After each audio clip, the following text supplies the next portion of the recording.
Hello मेरे प्यारे दोस्तों, आप सभी को मेरे YouTube चैनल कहानी का खजाना में स्वागत करती हूँ। आई होप आप सभी लोग खुश होंगे, स्वस्थ होंगे। चलिए दोस्तों, आज आप सबको मैं एक नई कहानी सुनाती हूँ। मेरा नाम बंटी शर्मा है और मैं अमृतसर से हूँ। मैं जिस बिल्डिंग में रहता हूँ वहाँ पर दो बहनें रहती हैं। उनमें से छोटी के साथ तो मेरा चक्कर चल रहा था। वहाँ ऊपर वाले फ्लोर में एक ड्राइवर की फैमिली रहती थी, दो बच्चे और मियाँ बीबी। बच्चे दिन में स्कूल जाते हैं और ड्राइवर भाई साहब अपने काम पर। तो वो वहां भी उस मंजिल पर अकेले ही रहती थी। वो 35 साल की है। मैंने तो कभी उस पर ध्यान ही नहीं दिया था, पर वो पता नहीं कब से मुझ पर नजर रखे हुई थी, जिसका मुझे पता ही नहीं था। दोस्तों, थोड़ा सा समय निकालकर इस कहानी को अंत तक जरूर सुने।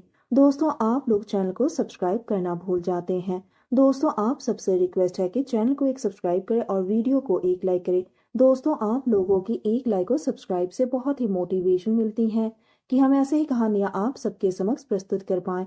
दोस्तों, हम बहुत ही मेहनत से कहानी लिखते हैं।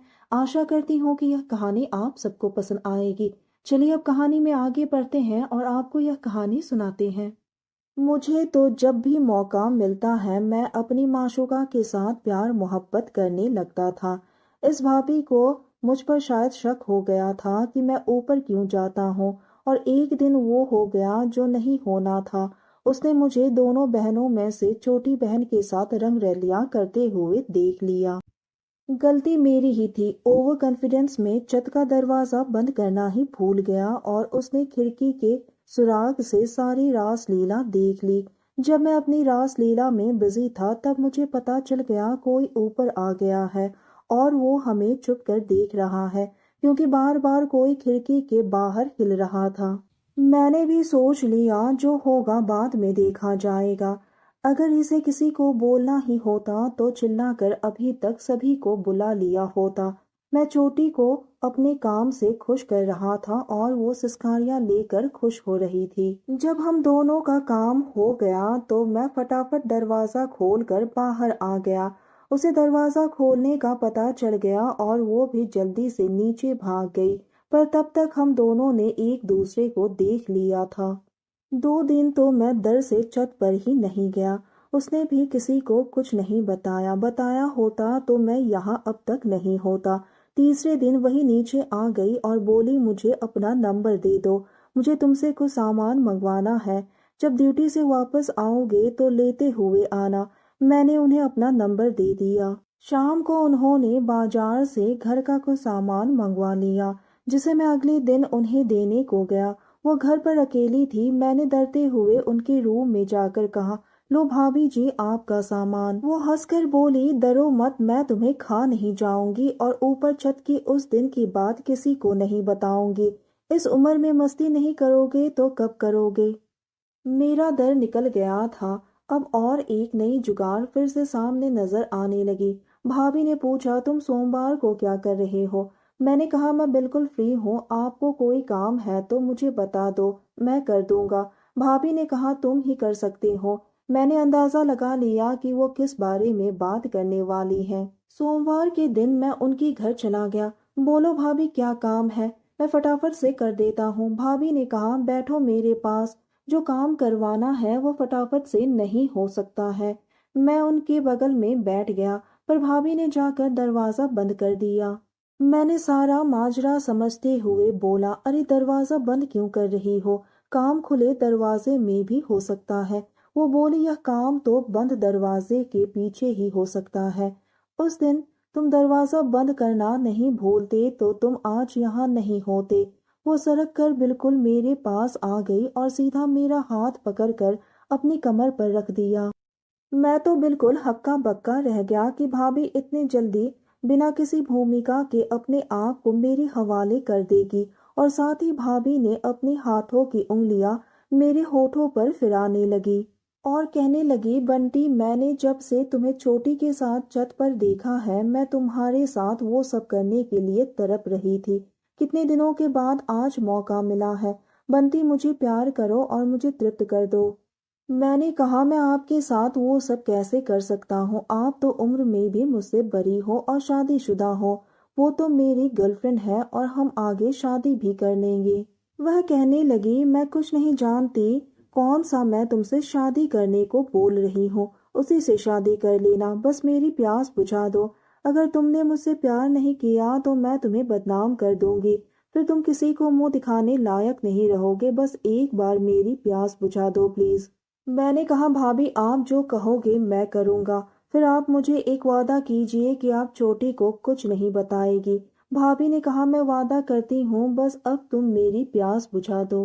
मुझे भी लगा चलो इस खटमल की इच्छा को पूरी कर ही देता हूँ, नहीं तो पता नहीं कहीं ये सबके सामने मेरी इज्जत ना उतार दे। जो भी उतरना है बंद कमरे के अंदर ही उतर जाए तो ठीक है, वरना लेने के देने पर जाएंगे। भाभी मेरे होठों को चूमने लगी। मैंने कहा, अरे भाभी जी जरा आराम से कीजिए, मैं कहाँ भागा जा रहा हूँ, और भी तो काम करना बाकी है। तो कहने लगी, बड़ी मुद्दतों के बाद मौका मिला है, आज तो मैं नहीं छोड़ूंगी। अब मैंने भी फटाफट से अपना काम करना शुरू किया। अब मुझे भी आनंद आने लगा था। मैं उनकी ख्वाहिश को पूरा करने में लग गया। मैं उनके साथ काम करने में इतना मग्न हो गया कि भाभी कह रही थी, बंटी अब बस भी कर। मैंने बोला, भाभी जब आप मेरे होठों को छूने जा रही थी तो मैंने आपको कुछ नहीं कहा। अब जो मैं कर रहा हूँ मुझे भी करने दो, आप तो बस इस पल को एंजॉय करो। मैंने भाभी को पूछा, भाभी अब तो आप खुश हो ना? तो भाभी ने कहा, ये भी कोई पूछने की बात है? मेरे राजा, मैं तो तुम्हारी ही हूँ, जैसे चाहो वैसे मुझे खुश करके शांत कर दो। भाभी कहने लगी, आराम से अपना काम करते रहो, बहुत दिनों बाद मुझे ये मौका मिला है। मेरा पति तो दिन भर दूसरों का गाड़ी चलाता है और जब खुद की गाड़ी चलाने की बात आती है तो वो मुंह फेर कर सो जाता है। पता नहीं कब से मेरा इंजन स्टार्ट ही नहीं हुआ है। अब भाभी को भी परम सुख मिलने लगा। भाभी बोली, देखो अब रुकना नहीं, चाहे मैं कितना भी कहूँ रुकने को। बहुत दिनों बाद ऐसा मौका नसीब में आया है। मैंने कहा, ठीक है भाभी। मैं भी अपना काम करता गया। मैंने कहा, भाभी जी आप बड़ी खुश लग रही हो। तो भाभी बोली, चलो बातें ना करो और अपना काम करते जाओ, छोड़ना मत। मैंने भी अपना काम जारी रखा तो वो बोली, वाह जियो मेरे राजा, तेरे जैसे लड़के के साथ काम करके मैं तो तृप्त हो गई हूँ। भला हो उस छोटी सी खिड़की का जिसकी वजह से ये जन्नत की सुख मुझे मिल रहा है।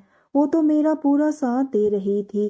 करीब 25 मिनट बाद हम दोनों शांत हो गए और अपने कपड़े ठीक किए, और उसके बाद उसने मुझे अपने गले से लगा लिया और कहने लगी, आज सच में तुमने मुझे वो खुशी दी जिसके लिए मैं तड़प रही थी।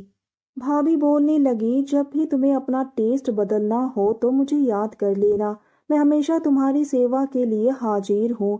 फिर हमारे बीच तो ये सब चलता ही रहा। अब इसी बिल्डिंग में मेरी तो 2 माशूका हो गई। पर अभी और भी बहुत कुछ बाकी है, क्योंकि मेरे कमरे के साथ वाले पड़ोसन यानी कि मकान मालकीन भी तो इसी बिल्डिंग में रह रही है।